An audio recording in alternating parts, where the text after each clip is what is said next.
In February 1692, the household of Salem village minister Samuel Parris was in a state of crisis. His 9-year-old daughter Betty and 11-year-old niece Abigail Williams were suffering from mysterious and violent fits. Unable to find a natural cure, the local doctor diagnosed the girls as being under an evil hand, meaning they were bewitched. Welcome to Salem Witch Trials Daily. I'm Josh Hutchinson. I'm Sarah Jack. Desperate for a solution, a neighbor named Mary Sibley decided to intervene while Reverend Parris and his wife were away attending a lecture.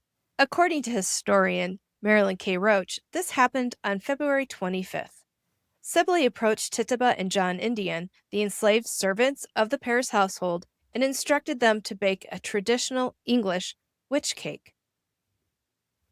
The cake was not meant to be a sweet treat, but rather a tool of sympathetic countermagic.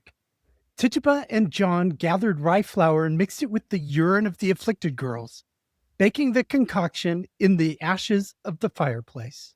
In the 17th century folk belief, this practice relied on the idea that the witch had a sympathetic connection to her victims, and that her dark magic, or effluvia, remained inside the girls' bodily fluids.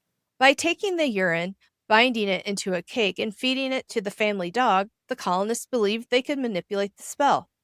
Theories on how the cake worked vary.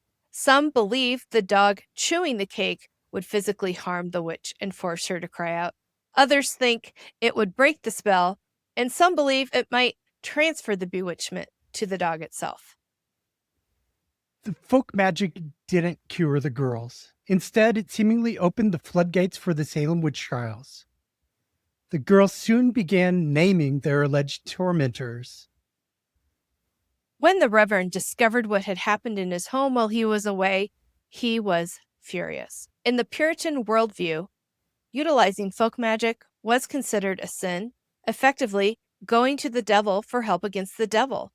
Parris confronted Mary Sibley privately, then publicly reprimanded her before the church congregation. Parris's official stance was, "The devil hath been raised amongst us, and his rage is vehement and terrible."